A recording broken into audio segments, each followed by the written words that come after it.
pembisik tiap kerajaan gitu bae terus salilana.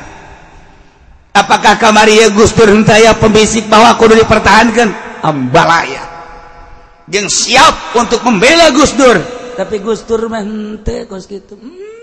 Kerajaan jeung naon cek Gus Dur.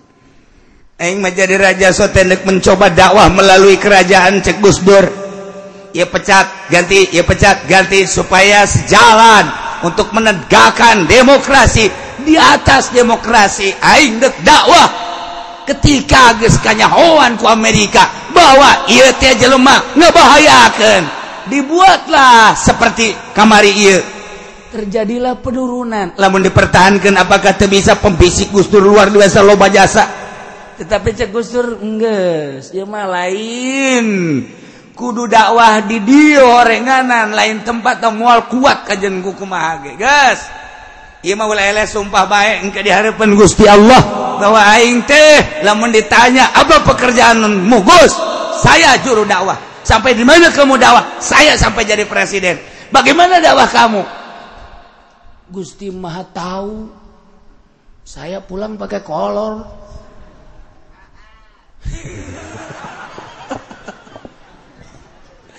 Itu karena ketidaksanggupan saya dakwah. Diberi kekuatan hanya sampai di sini. Ya Allah, mungkin belum saatnya Indonesia untuk menjadi negara Islam. Saya pakai bendera demokrasi dimanapun, saya pakai bendera demokrasi. Tapi hanya Engkau ya Allah yang Maha tahu. Di atas demokrasi, di balik demokrasi, sebetulnya saya dakwah untuk syariat. Tetapi belum saatnya ya Allah. Hanya sampai di sini ya Allah. Saya tidak mempertahankan jabatan. Engkau Maha tahu. Eta teh pembisik dan lain lalaga. Oh, NU.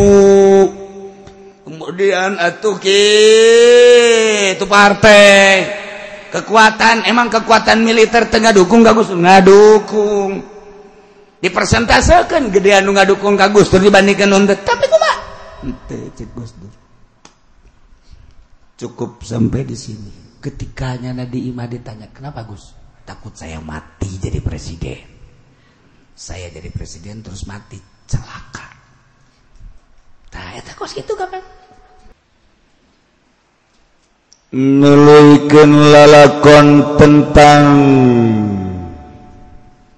perseteruan antara Kangjeng Nabi Musa jeung Raja Firaun. Ngedatangkeun para pesihir anu jumlahna 15.000 pesihir. Setelah ditarungkeun pesihir jeung Kangjeng Nabi Musa, ternyata para pesihir keok kabeh, eleh kabeh. Maka harita keneh para pesihir teh sujud ke Allah Subhanahu wa ta'ala. Di benak hatina percaya bahwa Kangjeng Nabi Musa teh Rasul Allah. Tanda kerasulanana mukjizat tongkat anu ditarungkeun jeung sihir-sihir maranehanana. Sabada tukang sihir diancam ku Firaun. Kemudian tukang sihir makin mantap hidayahna iman ke Allah, iman ke Kangjeng Nabi Musa alaihissalam. Naon bae nu terjadi ditarima moal kudu coplok iman. Maka sesuai jeung ancaman Firaun, pesihir-pesihir teh disungsang, dicacag leungeun katuhuna, cacag suku kencan. Sanggeus tadi cara racag salib, disiksa, tetapi makin mantap imanna ke Allah, makin mantap sehingga nu kadeuleu ku para pesihir teh surga Allah Subhanahu wa ta'ala. Iyalah kamaha murahan Allah. Harita tobat iman tobat langsung jadi wali-wali Allah Subhanahu wa ta'ala. Perjalanan ngajadikeun wali Allah teh lain harita bae terus datang ka ayeuna nu mantak engke di akhirat teh ulah kaget lamun hamba-hamba Allah nu ayeuna barariasa bae ternyata di akhirat aya di kalangan para wali-wali Allah horenganan diangkat jadi walina ketika nyana sakaratil maut. Eta luar biasa. Umat Kangjeng Nabi urang, umat Kangjeng Nabi Muhammad sallallahu alaihi wasallam loba nu diangkat jadi wali ketika sakaratul maut. Hirup nama biasa bae ngan kabelah dieuna nemahna lain lemah lalagaan nyaan. Sehingga nyana dibere muriang ku Gusti Allah teh nemah jas. Muriang eta anu terus mawanyana ka akhirat. Ternyata horenganan dimuriangkeun ku Allah mungkin setahun, mungkin 2 tahun. Di jero muriang teh nemah luar biasa. Ketika dicabut rohna horenganan diangkat jadi wali Allah Subhanahu wa taala. Teu saeutik. Aya anu tatadina bajidor kemudian ngaji. Sanggeus ngaji kemudian manehanana langsung nemah. Hartana kunyana terus dipake berjuang di agama Allah. Pake ngabangun masjid, ngabangun majelis taklim, pondok pesantren nyantuni yatim piatu. Horenganan eta kikituan teh deuk diakhirkeun umurna. Harta kunyana dimuyah-mayah pake syiar agama Allah. Jadi berarti kan teu ka harta. Seakan-akanlah sapira titipan ti Gusti Allah, pake berjuang tet setahun 2 tahun, 3 tahun. Maut diangkat jadi wali Allah. Teu saeutik umat Kangjeng Nabi urang nu diangkat jadi wali keur sakaratul maut. Masya Allah. Iyalah dicontohan ku para pesihir Kangjeng Nabi Musa alaihissalam ketika manehanana disiksa ku Raja Fir'aun makin menjadi-jadi imana ka Gusti Allah. Terus dibukakeun hijab ku Gusti Allah blak nu kadeuleu lambayan tangan bidadari pen sini lain pen di ieu pen di itu sakarat pen di ieu mah pen sono deh. Ya Allah karim wali Allah nikmat tuh. Tidinya terus disiksa Kangjeng Nabi Musa harita indit di harapan istana ti Raja Firaun di jero indit teh orang Bani Israel 500.000 wakila sitami ati alf 600.000 sujud iman ka Allah, iman ka Kangjeng Nabi Musa alaihis milu 600.000 jeung Kangjeng Nabi Musa misak di Mesir teh antara pengikut Kangjeng Nabi Musa sebanyak 600.000 jeung pengikut Raja Fir'aun anu masih kena jutaan.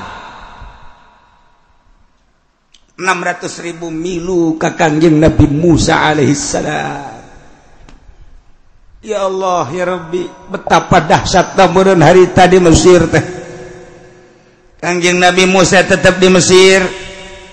Kabelahan utara Kangjeng Nabi Musa Firaun didinya jeung para penggawa-penggawana jeung para pembesar-pembesarna langsung masuk istana 1 hari 2 hari merenung menciptakan kejadian ngarenungkeun kejadian-kejadian sakitu dahsyatna luar biasa.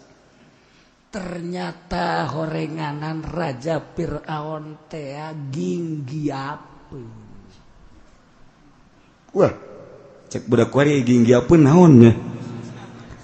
kasingseuna teu meunang manggih tungked haju muringkak bulu bae asal manggih tungked langsung Firaun kageter dirisak asal dulu kayu-kayu ukuran tongkat Kangjeng Nabi Musa panjangna nyana langsung ngahodhod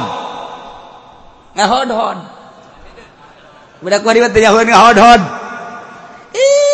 Sunda mah kaya bahasa lamun tiris ngaranna ngahodhod Sunda lamun panas ngaranna enger-engeran eta Sunda eta kos kitu eta ti Sunda ngahodhod lamun hamuriring eta ngaranna hamuriring tah ieu horenganan Raja Firaun diam-diam horenganannya nasawan aduh goreng kabejana ya Pangeran Sawan jadi Raja Firaun teh terus bae di jero kamar bae nyungsep dinten teu geus sieun ngarasakeun kajadian asa di mata bae sieun ka Kangjeng Nabi Musa teh lain lalagaan teu ngomong Firaun teh kasasahan sieun teu wani kaluar besi aya tungked teu wani kaluar besi aya tungked kos urang bae lamun pernah nelekun ti anak teu wani kaluar besi aya pocong saya kun ti anak ginggiapeun beringkak bulu ya jemaatah sama kos gitu ulah sok sieun kana kos gitu urang mah kana kos gitu mah teu kudu pake kasih malah mah tang-tangan bor mun urang keluar tipe-tipe aya pocong akara hiji bapak sia masia bapak kolot sia turunan sia pocong hayo datangkeun angganing pocong mah lamun ditantang kitu nya mah aya saketika eta jadi lobaan je sia lobaan we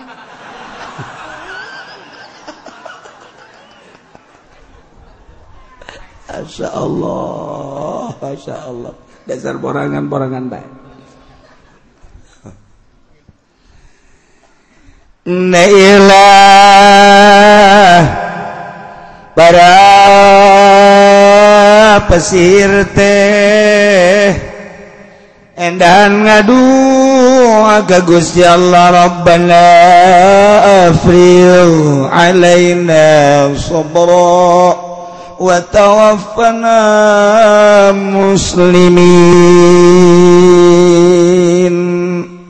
Gusti Pangeran abdi turuhkeun nabi kucurkeun nabi limpahkeun ka abdi sadaya sobron kekuatan tahan uji kasabaran ketika ancaman-ancaman Firaun dilaksanakan ka kami wa tawaffana muslimin jeung abdi mamaotan ku Gusti bari kaayaan pasrah ka Gusti ieu hese ge urang pasrah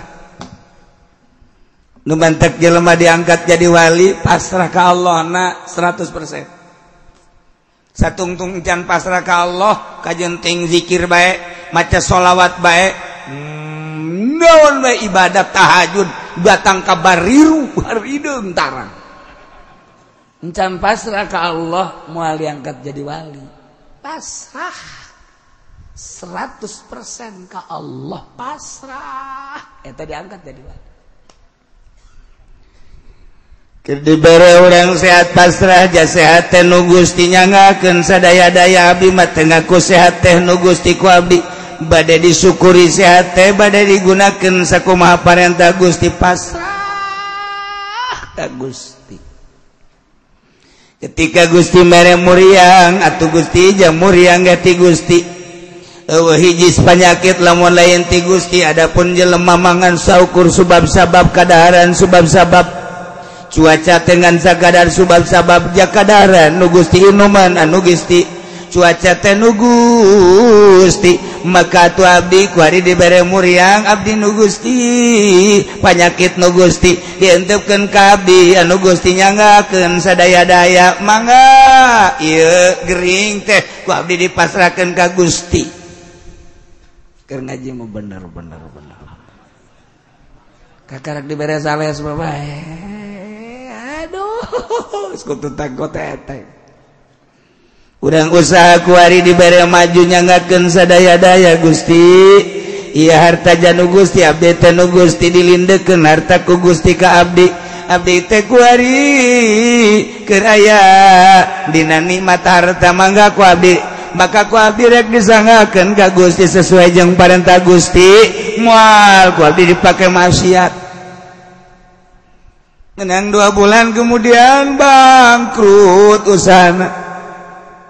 Abdi ti Gusti dagang ge tanagana ti Gusti kajaho abdi ti Gusti relasi-relasi ti Gusti sagala rupa ge jadi gerakeun ku Gusti kuari relasi terek meuli ka abdi bos terek ngaluarkeun barang ka abdi padahal mah duit aya di abdi sagala rupa aya di abdi tapi eueuh kesempatan ieu teh nang Gusti deui boro-boro bos ngaluarkeun barang nu aya ge dibawaan ku batur ludes kabeh rugi nyangakeun sadaya-daya ka Gusti dukun moal maju. Lamun pasrah kieu dukun moal maju. Pasrah jasa. Gusti abdi boga kabogo geus sataun abdi bebenean jeung manehanana. Geus aya janji setia sehidup semati. Abdi teh geus janji ka cai jadi saleuwi ka darat jadi salogak tapi ternyata Gusti aya cocodot. Bebene abdi dibawa ku cocodot jangakeun sadaya-daya abdi nu Gusti itu bebene abdi nu Gusti cocodot ge nu Gusti mangga abdi madak neangan gantina bae jayakeun urang Lampung putih geulis sanajan galak pasrah ka Gusti geus masyaallah eueuh pasrah kitu. Nah, eta keur carita-carita kos kitu tah. Kuari salat, pasrah. Urang hese pasrah kan. Urang mah yen nangtung teh urang mah maksakeun, ruku maksakeun lain pasrah. Sujud ge urang mah maksakeun lain pasrah.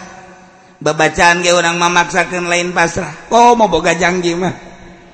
Urang salat magrib baju ditungguan ku jelema, tungguan ulah Gusti aing rek salat teh ke pangeran. Soalnya Allahu Akbar, boling, assalamualaikum, siap.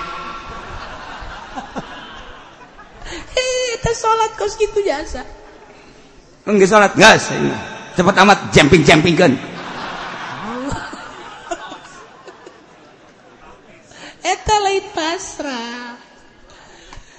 Nah timimiti wuduna pasrah ka Allah abdi nu Gusti gerak nu Gusti cai nu Gusti ngocorna ge ku Gusti kuari abdi wudu titah ku Gusti teu aya nu abdian sadayana ge nu Gusti pasrah lain sungut ieu keur nyaritakeun rasa pasrah abeh urang bisa mulai beres ngala wudu terus orang make baju Gusti dititahna ge katuh heula tayamun ngaranna ngasupkeun bajuna ge katuh heula terus kenca terus dikacingkeun ku urang ieu make baju teh Gusti karena Gusti lain karena sasaha anu intina mah ieu teh nutupan aurat deka Gusti.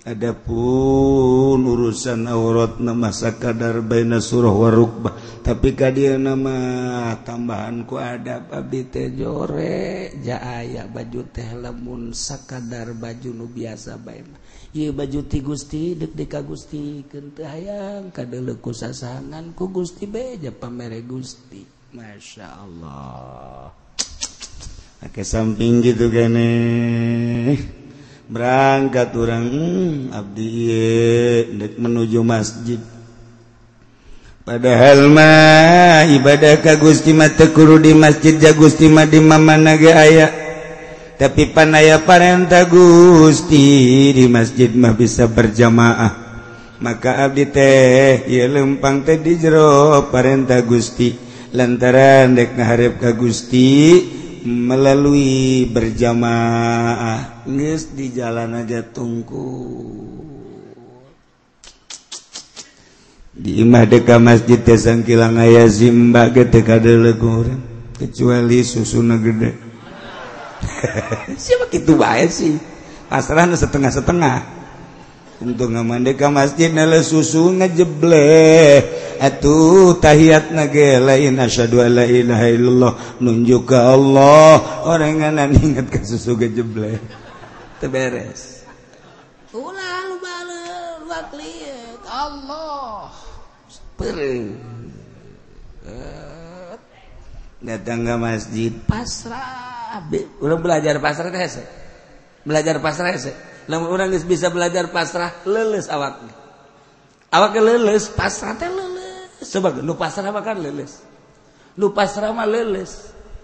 Embe deuk dipencit pasrah leuleus. Tapi embe deuk dipencit berontak.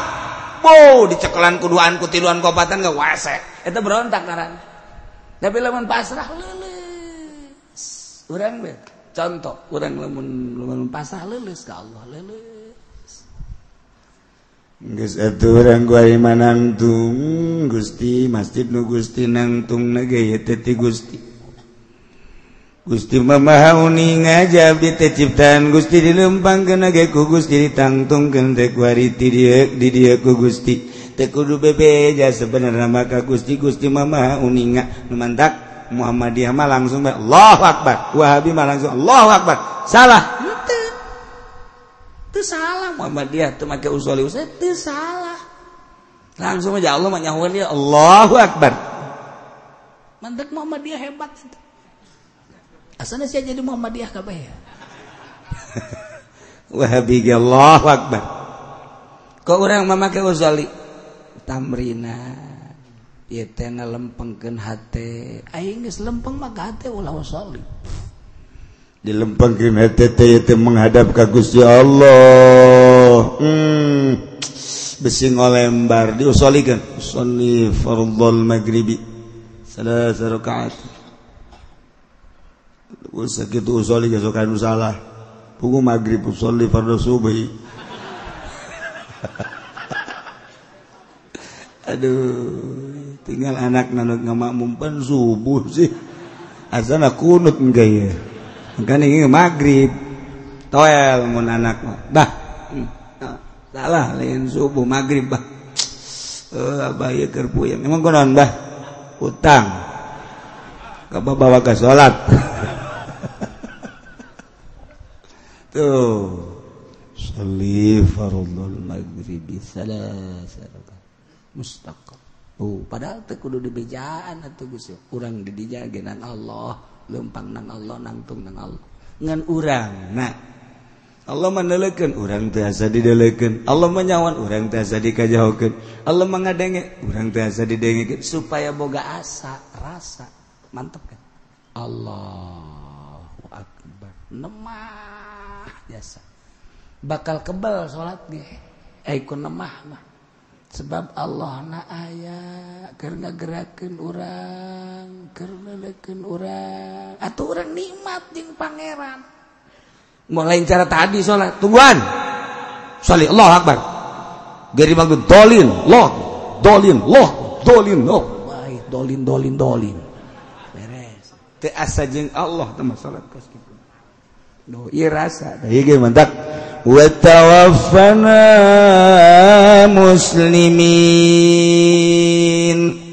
mautkeun Nabi Gusti dalam keadaan pasrah maka dilaksanakan penyiksaan terhadap pesihir-pesihir mararai pesihir Kangjeng Nabi Musa berangkat dituturkan ku 600.000 umat ke bagian utara Mesir, bagian utara berarti ke mengarah ke Israel. Nah, kuari maka caritakeun Raja Firaun ginggiapeun rerenjagan.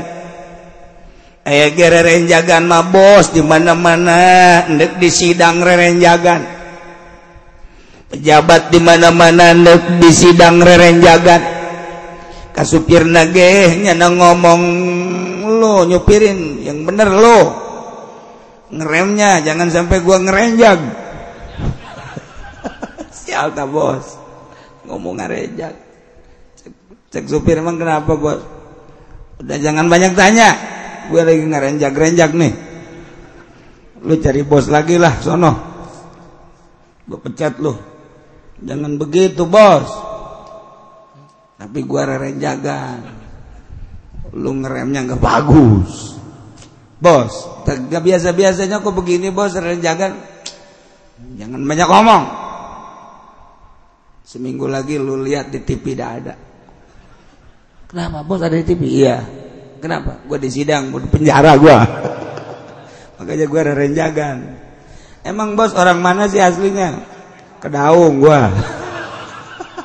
Pantes ada renjagannya bos. Gak pantes bos. Bahasa bos ada renjagan. Jangan banyak ngomong loh. Kayak bos di penjara renjagan. Iya Firaun. Jadi renjagan dia Firaun deh. Masya Allah, Masya Allah. Cek Firaun teh ada sisi Musa nang aing ngurus. Hebat amat sih. Aya tadi jero hate. Ngehebatkeun ngan teu kenal doang. Hebat teh budak. Berarti bener Rasul teh budaknya. Aya tadi jero hate na Firaun. Firaun aya kos kituan.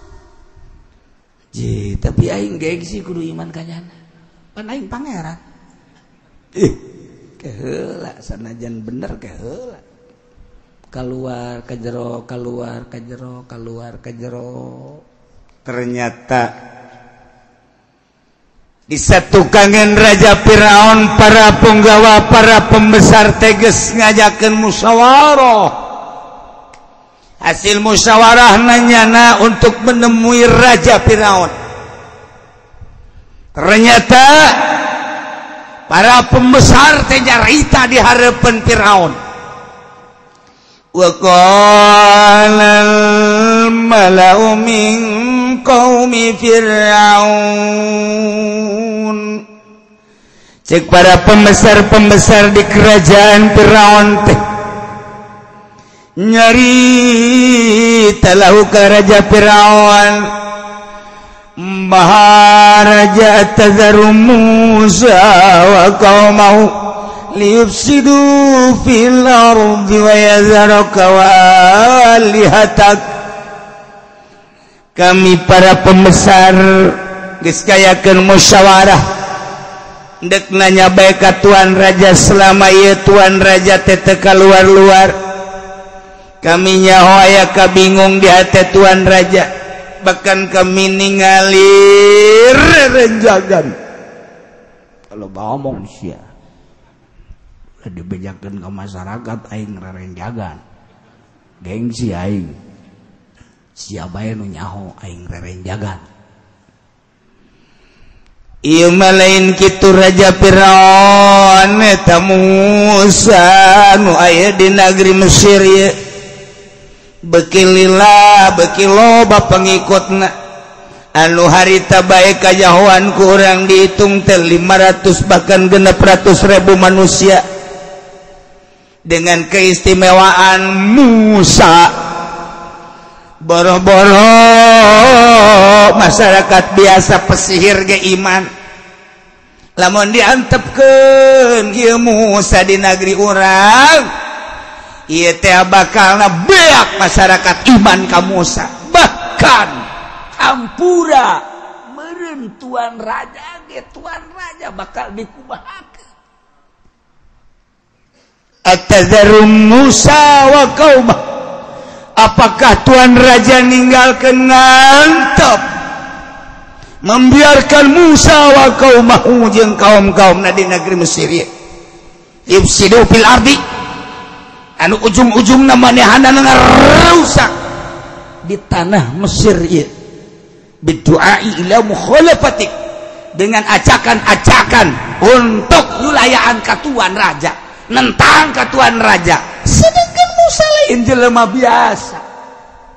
Wah, ieu bahaya lamun diantep teh. Bahkan lamun Musa jeung kaumna diantep, wa yazaruka wa alihatak ejen deui Musa ieu ngantep ka anjeun jeung ka pangeranan anjeun cilaka. Aduh kapan tuan teh pangeran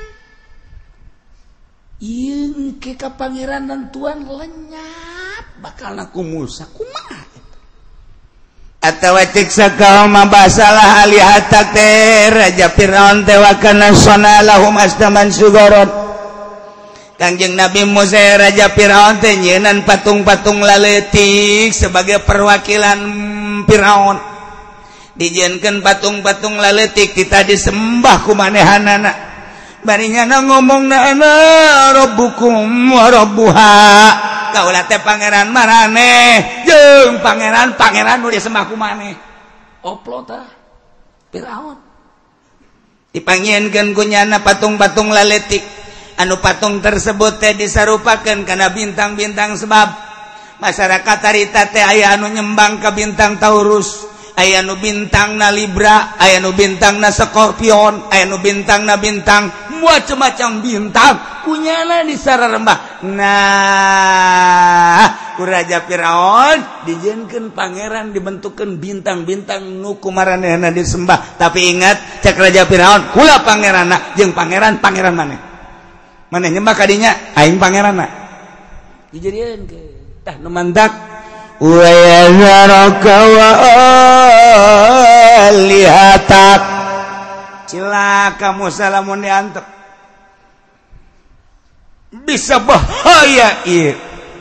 Kami sebagai pembesar di keraton memberi masukan coba kumaha carana ieu. Apakah diantep bahaya? Lain sakadar bahaya letik-letik. Sebab unggal poe pasti jelema nu ariman ka Musa loba jasa. Lamun ieu Musa jeung kaumna diantep, cilaka tuan jeung cilaka pangeran-pangeran nu disembah ku kaum-kaum tuan. Anu berikutna engke bahayana ieu keraton bisa dimiliki, bisa diduduki ku Musa. Kami teh kumaha ieu? Horenganan seputar kerajaan jeung pembesar mati baheula ge kararitu bae. Ketika aya jelema anu bener teh horenganan disingkir-singkirkeun. Naon salahna padahal mah harita Japara pesihir teh geus iman. Jelema anu deukeut ka Raja Firaun puguh Raja Firaun teh geus sieun ka Kangjeng Nabi Musa geus rerenjagan bae. Naon salahna atuh jelema-jelema anu aya di keraton teh lah tuan Raja Firaun ayeuna mah yu urang iman bae ka Musa ja Musa mah eta teh horenganan boga mukjizat meureun rasul manan kitu ge. Naon salahna lamun kitu tapi henteu kitu. Di zaman Pak Harto kamari lamun aya pembisik anu lurus ka Pak Harto na geus lunak nu sabenerna mah. Tapi pembisik Pak Harto anu kudu mempertahankeun kana kerajaan Pak Harto ujung-ujungna cilaka. Pembisik tiap kerajaan kitu bae terus salilana. Apakah kamari Gus Dur henteu aya pembisik bahwa kudu dipertahankeun? Ambalaya. Jeung siap untuk membela Gus Dur. Tapi Gus Dur mah henteu kos kitu. Kerajaan jeung naon cek Gus Dur. Aing mah jadi raja so tendek mencoba dakwah melalui kerajaan cek Gus Dur. Ya pecat ganti supaya sejalan untuk menegakkan demokrasi. Di atas demokrasi aing dek dakwah ketika geus kanyahoan ku Amerika bahwa ieu teh jelema ngabahayakeun. Dibuatlah seperti kamari ieu. Terjadilah penurunan. Lamun dipertahankan apakah teu bisa pembisik Gus Dur luar biasa loba jasa. Tetapi cek Gus Dur enggeus, ieu mah lain. Kudu dakwah di dieu horenganan lain tempat moal kuat kajen ku kumaha ge. Geus. Ieu mah ulah eleh sumpah bae engke di hareupeun Gusti Allah bahwa aing teh lamun ditanya apa pekerjaanmu Gus? Saya juru dakwah. Sampai di mana kamu dakwah? Saya sampai jadi presiden. Bagaimana dakwah kamu? Gusti Maha tahu. Saya pulang pakai kolor.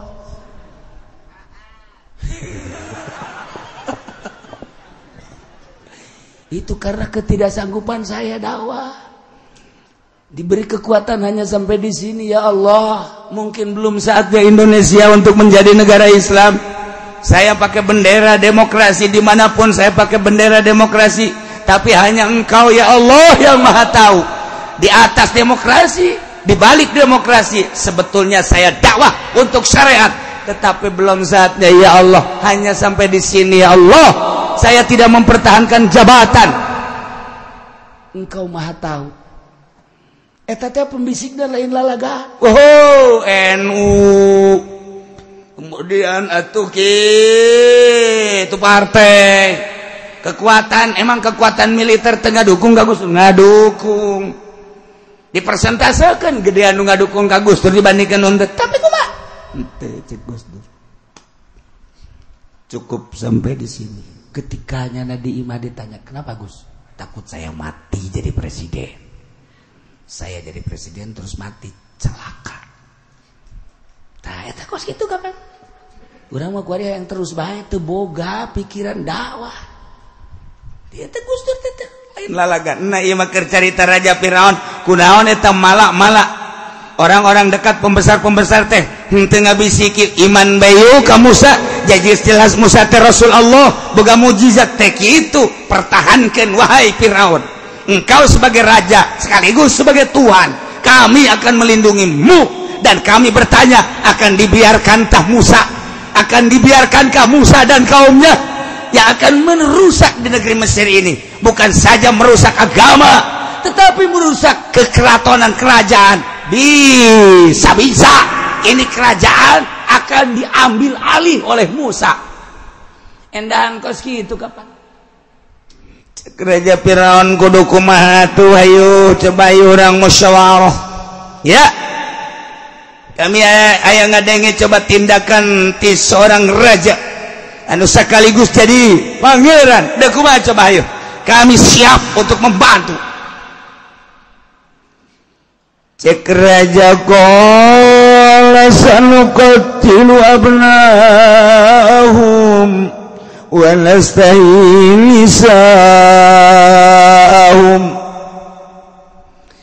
Baheula teh Kangjeng Nabi Musa encan lahir, para dukun-dukun teh mere bayangan ka Raja Firaun.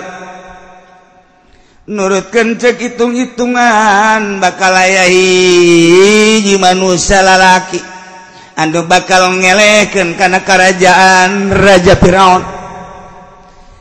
Hitung-hitungan para dukun-dukun tersebut teh supaya teh terjadi, maka Raja Firaun harita ngayakeun tindakan di masyarakat. Orok-orok nu karak lahir lalaki bunuh. Penganiayaan anu luar biasa kan baheula teh. Teu meneng aya orok. Azalaya nu reuneuh bae 9 bulan geus ditungguan bae. Kan kuari manu nungguan salakina kesel, nungguan lahiran, tas lahiran kesel deh. Tuh sama seri menda kudu boga dua ge yang serep.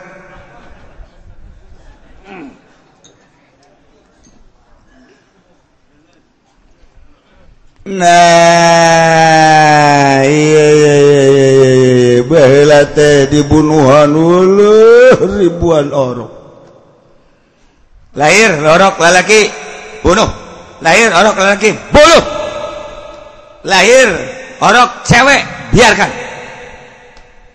Bayangkeun baheula lalaki teh saeutik lantaran saeutik teh dina harti jutaan-jutaan ngan lobana wewe.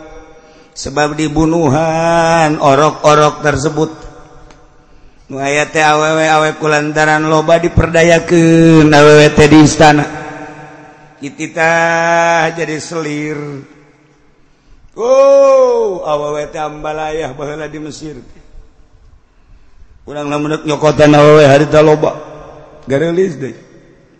Di urang mah nu mancung di Mesir mah marancung. Ini orang mahari dengan Mesir maparuti, tapi situasinya kalut di Mesir telantaran lalakina titah digawe setengah hari untuk Firaun, setengah hari untuk pribadina masing-masing. Seluruh di Mesir teh kos kitu bae. Setengah hari sampai zuhur ieu digawe jang kepentingan Firaun. Tas zuhur jam 12 untuk kepentingan masing-masing. Awewe kabeh diperdayakeun di istana. Teu meunang aya orok lalaki, bunuh. Raja Firaun kuari maki bayatul asanokatil wabnahum urang jadikeun deui ayeuna mah lalakonna nu baheula anak-anak lalaki anu kakalak lahir ka alam dunia urang bunuh anastahini sa'u mun awewe anakna urang antepkeun eta bae lah urang teruskeun wa inna fauqahum qahirun sanjana urang kabehan cek Raja Firaun teh eta kawasa disaluhureun Musa jeung kaumna hayang nyaho coba urang kitu bae kuari mah.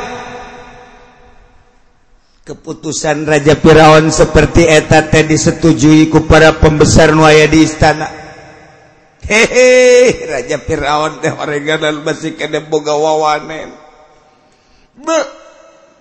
Ngayakeun tindakan model kos kitu teh diakcukeun jempol ku para pembesar-pembesar. Bagus ya Raja.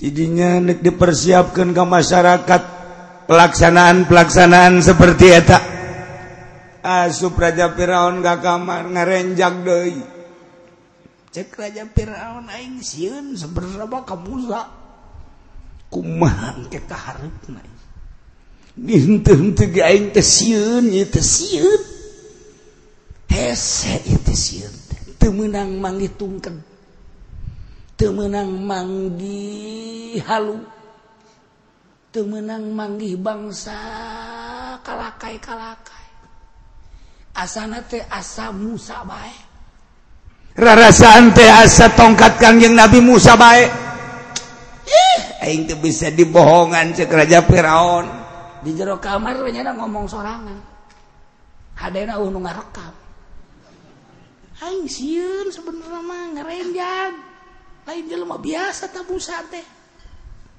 Tapi ketika keharap saudara-saudara para pembesar istana apa yang telah saya utarakan harap dilaksanakan mulai besok laksanakan ketika ada yang melahirkan laki-laki bodoh ketika ada yang melahirkan wanita biarkan bawa ke istana bawa Masya Allah asup maka kamar ngarenjang deui cak Musa cak Firaun sieun aing sabenerna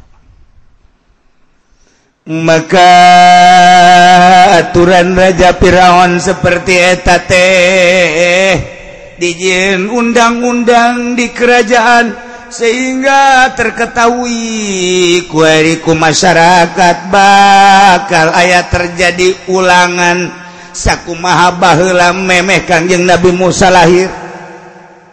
Lantaran begitu Kangjeng Nabi Musa lahir mah di istana teh anu ku ka Raja Firaun dek dibunuh haju ku pamajikanna diulah-ulah harita eureunan penganiayaan terhadap masyarakat eureun pembunuhan terhadap bayi-bayi laki-laki teh barang Kangjeng Nabi Musa aya di istana mah teu dilakukeun kuari dilakukeun deui barang Kangjeng Nabi Musa geus diangkat jadi rasul bodoh. Masya Allah keputusan eta teh kuari geus terjadi di masyarakat mentek pasaka Banu Israil bebeja orang Bani Israil ka Kangjeng Nabi Musa kumaha bebejana qala Musa liqaumi ista'inu billah wasbiru inna innal arda lillahi yurithuha man yasha'u min ibadihi wal 'aqibatu lil muttaqin. Cek kaum Bani Israil Musa, kami teh iman ka Allah, iman ka anjeun sebagai utusan Allah. Nu maksud nu dimaksud kami iman teh hayang meringankan beban kami. Diharapkan ku imana kami ka anjeun teh Musa, beban kami teh rada kurang. Di antarana beban teh kami digawe setengah hari jam kepentingan Musa. Jang kepentingan Firaun setengah hari deh jang kepentingan kami nah ye supaya ulah lamun kami geus iman ka anjeun mah anjeun teh bisa usul ka Tuhan Raja supaya kami ulah dijadikeun abid pamajikan urang pamajikan kami supaya ulah dijadikeun amat nu mantap kami iman ka anjeun teh ieu kumaha ieu malah aya deui instruksi Tuan Raja anak-anak urang kuarimun lalaki bakal dibunuh deui bae. Daratang kabeh ka Kangjeng Nabi Musa kumaha ieu urang ieu nasib kaharep kami iman teh hayang supaya rada ringan beban hayang supaya lebih baik kehidupan urang kabehan tapi ternyata iya horenganan terjadi deui pembunuhan anak-anak lalaki. Kumaha coba Musa? Kangjeng Nabi Musa ngan sakadar mere instruksi ka kaumna. Cek Kangjeng Nabi Musa, ista'inu billahi wasbiru. Marenta tulung ngaranjan kabeh ka Allah jeung sabar geura dua dititahna ku Kangjeng Nabi Musa ka Allah minta tulung nomor kedua tahan pilara kasakit kanyeri cocoba balai anu bakal diturunkeun ti Firaun sabar lantaran innal arda lillah pidato Kangjeng Nabi Musa harita bahwasanya tanah ieu bumi ieu milik Allah yurithuha may yasha'u min ibadihi nu ku Allah bakal diwariskeun ieu bumi teh ka hamba-hambana kumaha Gusti Allah kumaha kasaning Allah nu penting urang kuari menta ka Allah jeung sabar wal aqibatu lil muttaqin akibat anu terpuji ujung-ujungna ieu teh kapan bakalna dibikeun ka jelema anu takwa ka Gusti Allah Subhanahu wa taala. Jadi Kangjeng Nabi Musa kuari mah kieu baheulana urang iman mantepkeun ka Gusti Allah percayakeun bahwa kula adalah utusan Allah penganiayaan anu bakal terjadi di Raja Firaun urang hadapi dengan dua satu ista'inu billah minta tulung ke Allah nomor kedua wasbiru sabar tidinya kaum teh langsung ngalaksanakeun minta pertolongan Gusti Allah tur salalabar sapoe dua poe pelaksanaan mulai dilaksanakeun aya anu rene ditungguan borosot lahir lalaki cokot bunuh Masya Allah dihareupeun nu ngalahirkeun bisa dibayangkan ku urang setiap aya anu rene ditungguan borosot lalaki bunuh harita kene kalut di Mesir lamun kuari ngeundeuk ngadirikeun keadilan di Mesir silih bunuh antara kedua belah pihak anu di jero mah tetep Amerika can sakumaha ayeuna mah baheula bayangkeun coba lahir lalaki bunuh di hareupeun ibuna anu sakitu ngandung susah payahna 9 bulan borosot awewe amankan terus diantepkeun gede bawa ke istana. Masya Allah karim. Gitulah terjadi. Laporan ka Kangjeng Nabi Musa ngan sakadar instruksina ista'inu billahi wasbiru. Memang sakitu ti Gusti Allah na. Rasul mah teu meunang kurang teu meunang leuwih heulangan. Cak Allah Musa instruksikeun ka umat. Instruksikeun ka kaum ista'inu billahi wasbiru. Sakitu bae. Dek ditingali datang ke mana kekuatan kaum. Diadukan kekuatan isti'anah ke Allah, kesabaran dirina ke Allah, ejeng penganiayaan Raja Firaun. Baheula seperti kos kitu. Berosot cokot prinsip, berosot lalaki prinsip, loba nu stres. Indungna jeung bapana harita deuleu anak dipencit di hareupeun indung bapana. Masya Allah karim. Seminggu, 2 minggu, sebulan, 2 bulan bebeja ke Kangjeng Nabi Musa tetap Allah kakarak mere instruksi ista'inu billahi wasbiru.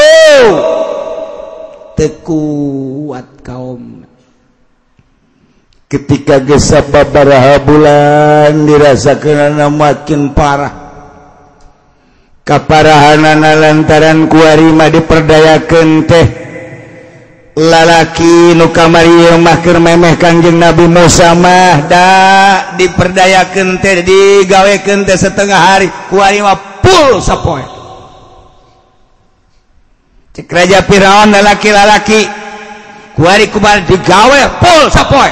Nomor kahiji eueuh dibere kesempatan jang dirina digaji henteu, terutama kaum-kaum Bani Israel balik ke Israel bunuh. Masya Allah karim. Penganiayaan Raja Firaun temang kumaha gitu. Kuari digawe terus digaji henteu, dahar kudu nangurang, nginum kudu nangurang, pake kudu nangurang, gawe full sapoe kudu di istana. Dan kepentingan tuan raja teu digaji. Anak lalaki bunuh di hareupeunana.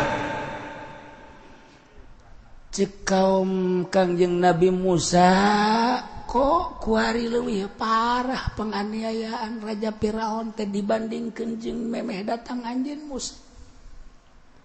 Kami iman ka Allah, iman ka anjeun teh ieu teh hayang memperingan beban.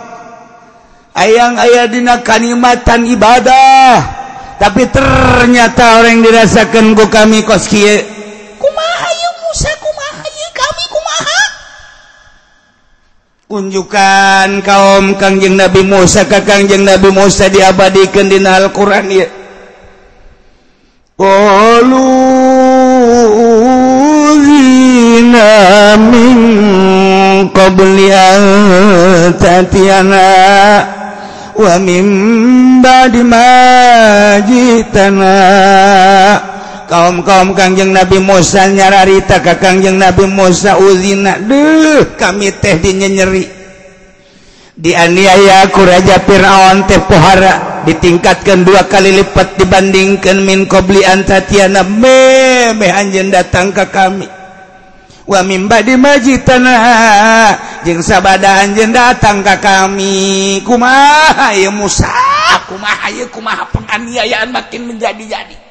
Gawe sapoe full digaji henteu, dibere dahar minum henteu, pake henteu, anak lalaki dibunuh di hareupeun kami, teu dibere kesempatan kami teh jang ngahirupan diri sorangan jeung keluarga. Masya Allah. Terutama nu 600.000 manusia nu iman ka Allah, nu iman ka Kangjeng Nabi Musa. Jawaban Kangjeng Nabi Musa, qul asa rabbukum ayyuhlika aduwakum wa yastakhlifakum fil ard fayanzura kaifa ta'malun.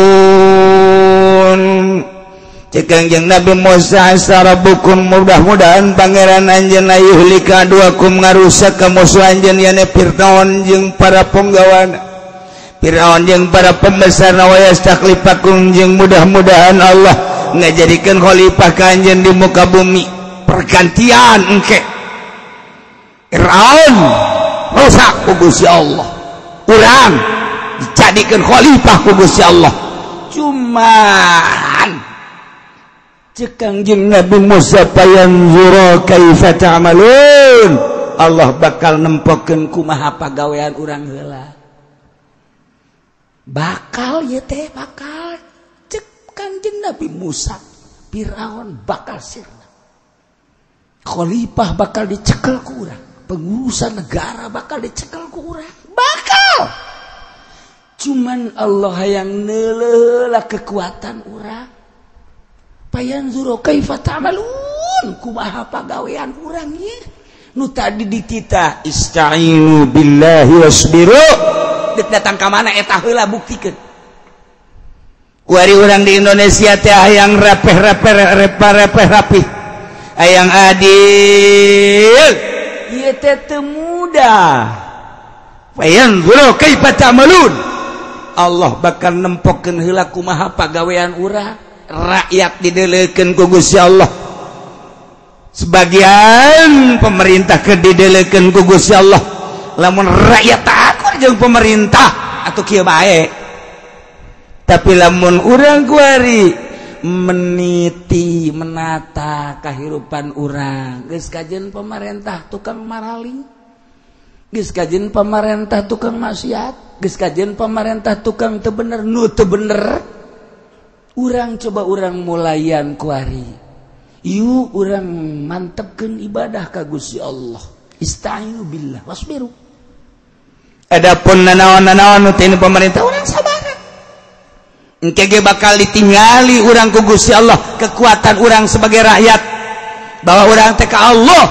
Sanajan pemerintah lain ka Allah.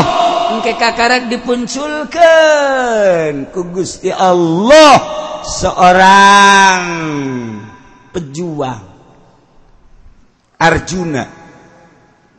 Weh bakal datang ke lamun geus ditingali rakyatna, katingali mantep jasa ka Allahna. Aya sababaraha ulama wali-wali Allah nu ngajak aya. Arjuna diturunkeun ku Gusti Allah. Anu bakal mimpin negara. Ieu teh Kangjeng Nabi Musa, wahai para kaum asa rabbukum ayyuhlika aduwakum. Urang berharap mudah-mudahan pangeran ngarusak ka musuh-musuh anjeun yakna Firaun. Wa yastakhlifakum, Allah ngajadikeun khalifah di muka bumi ieu ka urang kabehan. Cuman niatan seperti itu, kahayang seperti itu teu bisa langsung kitu bae Allah. Kudu heula nempo payanzuru kaifa ta'malun. Kumaha pagawean urang heula. Ya, cek Kangjeng Nabi Musa. Masya Allah, terus makin hari makin ditingkatkan penganiayaan. Terus pembunuhan. Jelema geus sing golepak para rakyat lantaran digawekeun pol sapoe digaji henteu, dibere dahar, dibere nginum, dibere pake henteu. Geus kacau luar biasa. Kangjeng Nabi Musa geus ngadoa deui ka Gusti Allah, tapi tetep bacan aya jawaban ti Gusti Allah. Tenang cek Gusti Allah, kami hayang ningali kaifa ta'malun, kumaha pagawean masyarakat, kumaha pagawean umat tentang ista'inu billahi wasbiru. Minta tulungna ka aing teh beneran tante, sabarna beneran tante. Masya Allah. Kalut luar biasa. Mentek Gusti Allah kuari dek mulai nyoba ka Raja Firaun anu biadab. Dek ditembongkeun kana kaistimewaan Kangjeng Nabi Musa dicoba heula Raja Firaun hayang nyaho coba ieu. Cobaan-cobaan anu bakal bertubi-tubi, anu bakal katembong mujizat Kangjeng Nabi Musa moal kanyahoan mujizat lamun teu ditembongkeun cobaan-cobaan heula. Sakumaha moal katembong karomah para wali lamun henteu dicoba di masyarakat, moal katembong maunahna para kiai lamun henteu dicoba ku masyarakat jeung cobaan-cobaan.